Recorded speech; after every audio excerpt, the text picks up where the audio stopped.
भगवद गीता अध्याय 3 श्लोक 15 कर्म ब्रह्मोद्भवम विद्धि ब्रह्माक्षरसमुद्भवम तस्मात् सर्वगतम ब्रह्म नित्यम यज्ञ प्रतिष्ठितम।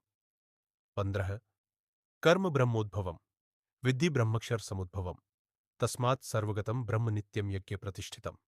अनुवाद बीजी 3:15 वेदों में मानव के कर्तव्यों का वर्णन किया गया है और वेदों को स्वयं भगवान ने प्रकट किया है। इसलिए सर्वव्यापी भगवान यज्ञों में नित्य उपस्थित रहते हैं। टीका वेद ईश्वर की श्वास से निकले हैं।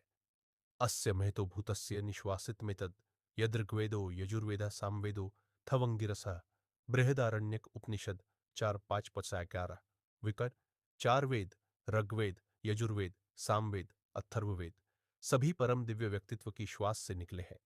इन सनातन वेदों में मनुष्य के कर्तव्यों को स्वयं भगवान ने निर्धारित किया है।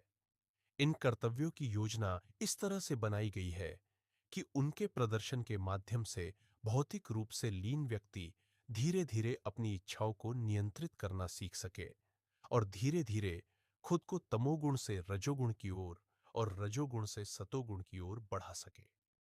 इन कर्तव्यों को यज्ञ के रूप में उन्हें समर्पित करने का आदेश दिया गया है।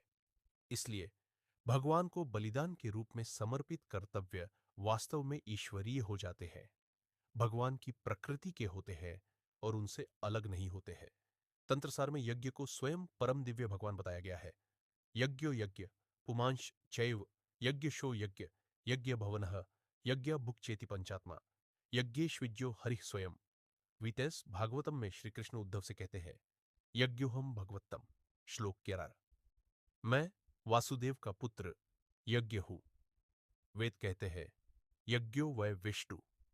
श्लोक 12 यज्ञ वास्तव में स्वयं भगवान विष्णु है।